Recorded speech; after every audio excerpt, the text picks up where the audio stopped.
রাজাকারের তো ফাঁসি দিচ্ছি, বা তোদের তাই করবো, একটা ছাড়বো না, আমি বলে দিচ্ছি। রাজাকারদের তো ফাঁসি দিয়েছি, এদেরও তাই করব। আমি পুলিশ, বিজিবি, র্যাবকে বলে দিয়েছি। ঢাকা বিশ্ববিদ্যালয়ের তৎকালীন ভিসি মাকসুদ কামালের সাথে কথোপকথনে হাসিনার সেই সরাসরি নির্দেশ বাস্তবায়নে রাজধানীর চানখারপুলের নৃশংস হত্যাযজ্ঞ চালায় পুলিশ। সে সময় এই স্থানের পুলিশের ছোড়া বুলেটের শেলের একমাত্র লক্ষ্যবস্তু ২৪-এর স্বৈরাচার বিরোধী আন্দোলনে অংশগ্রহণকারী নিরস্ত্র ছাত্র জনতা। আর এই আন্দোলনের অন্যতম হৃদয় বিদারক এবং ভয়ানক স্পট রাজধানীর এই চানখারপুল এলাকা। আন্দোলনের উৎপত্তিস্থল ঢাকা বিশ্ববিদ্যালয় সহ রাষ্ট্রীয় নানা গুরুত্বপূর্ণ স্থাপনার খুব কাছাকাছি এই এলাকাটি। আন্দোলনের সবচেয়ে উত্তাল সময় তথা লং মার্চ টু ঢাকা কর্মসূচির কদিন আগে থেকেই ছাত্র জনতার অবস্থান ছিল এই এলাকায়।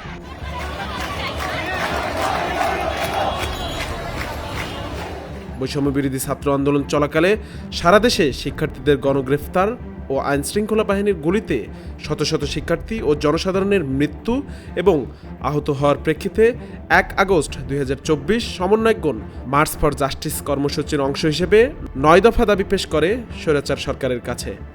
এরপর আন্দোলন আরও বেগবান হতে থাকলে ৩ আগস্ট সমন্বয়কগণ শহীদ মিনার থেকে সরকার পদত্যাগের ১ দফা দাবি ঘোষণা করেন।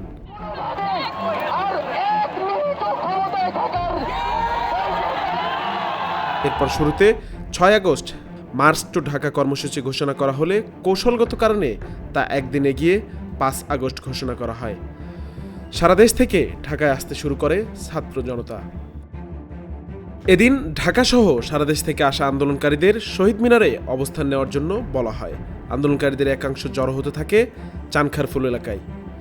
এরই মধ্যে কোথাও কোথাও পুলিশ ব্যাপক আক্রমণ শুরু করে, চালানো হয় গুলিও।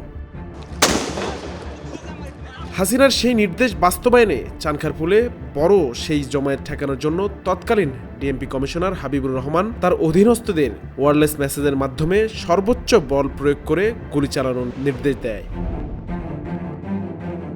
এছাড়াও ৫ আগস্ট ভোর ৫টায় তার অধীনস্থ শাহবাগ থানায় সরাসরি উপস্থিত হয়ে পুলিশ সদস্যদের আন্দোলনকারীদের দমনে এসব নির্দেশনার পুনরাবৃত্তি প্রদান করে। গুলি করার নির্দেশ সম্বলিত অডিও ক্লিপস উদ্ধার করে ফরেনসিক পরীক্ষা শেষে সত্যতা নিশ্চিত করে আন্তর্জাতিক অপরাধ ট্রাইব্যুনাল তদন্ত সংস্থা। এর আগে ১৮ জুলাই ২০২৪ এই নির্দেশ প্রদান বিষয়ক একটি জিডি করে বেতার circuit crime and command control সেন্টারের রুমের দায়িত্বে থাকা এক কনস্টেবল। তৎকালীন সরকারের এজেন্ডা বাস্তবায়নে কোনো ধরনের আইনকানুনের তোয়াক্কা না করে ঢাকার যুগ্ম পুলিশ কমিশনার সুদীপ কুমার চক্রবর্তী আন্দোলনকারীরা যেন সামনে না আসতে পারে এবং তাদের দমাতে তার অধীনস্থদের সরাসরি গুলি চালানোর আদেশ দিয়ে প্রতিটি গলিতে লাশ ফেলে দেওয়ার নির্দেশ প্রদান করে।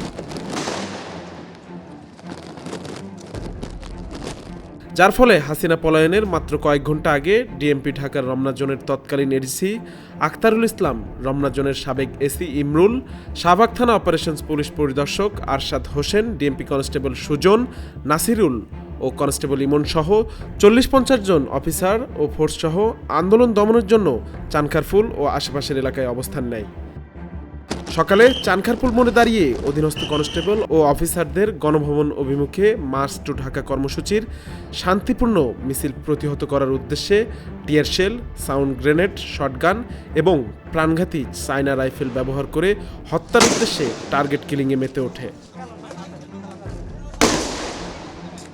গুলির আঘাতে নৃশংস ও নির্মম হত্যাকাণ্ডের শিকার হয়ে শাহাদাত বরণ করেন ঢাকার গ্যান্ডারিয়ার আদর্শ একাডেমির ১০ম শ্রেণীর শিক্ষার্থী শহীদ শাহরিয়ার খান আনাস, ঢাকার গ্যান্ডারিয়ার উইল পাওয়ার স্কুলের ৭ম শ্রেণীর শিক্ষার্থী মুস্তাকিন, ইয়াকুব, রাকিব, ইসমামুল হক, মানিক মিয়া সহ সর্বমোট ৬ জন। এ নির্মম হত্যাকাণ্ড শেষে আনুমানিক ২:৩০টার দিকে তারা শাহবাগ থানায় ফিরে যায়। তাদের মধ্যে শহীদ আনাস ৫ আগস্ট সকালবেলায় বাড়ি থেকে বের হওয়ার সময় তার মায়ের কাছে লিখে যান আবেগঘন মর্মস্পর্শী এক চিঠি। মা, আমি মিছিলে যাচ্ছি, আর ঘরে বসে থাকতে পারলাম না। সরি আব্বুজান, তোমার কথা অমান্য করে বের হলাম। স্বার্থপরের মতো ঘরে বসে না থেকে বীরের মতো গুলি খেয়ে মৃত্যু অধিক শ্রেষ্ঠ।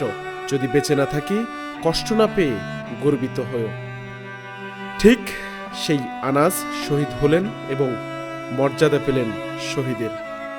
বর্তমানে এই হত্যাকাণ্ডের বিচারের প্রক্রিয়া চলমান রয়েছে আন্তর্জাতিক অপরাধ ট্রাইব্যুনাল 1-এ।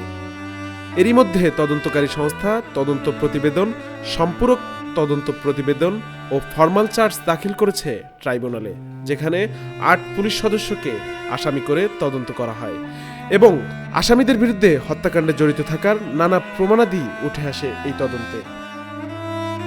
এই 8 আসামিদের মধ্যে 4 জন সাবেক ডিএমপি কমিশনার হাবিবুর রহমান, সাবেক ডিএমপি যুগ্ম কমিশনার সুদীপ কুমার চক্রবর্তী, রমনা জোনের সাবেক এডিসি শাহ আলম, রমনা জোনের সাবেক এডিসি আখতারুল ইসলাম, রমনা জোনের সাবেক এসি ইমরুল এখনও ধরাছোঁয়ার বাইরে তথা পলাতক রয়েছে।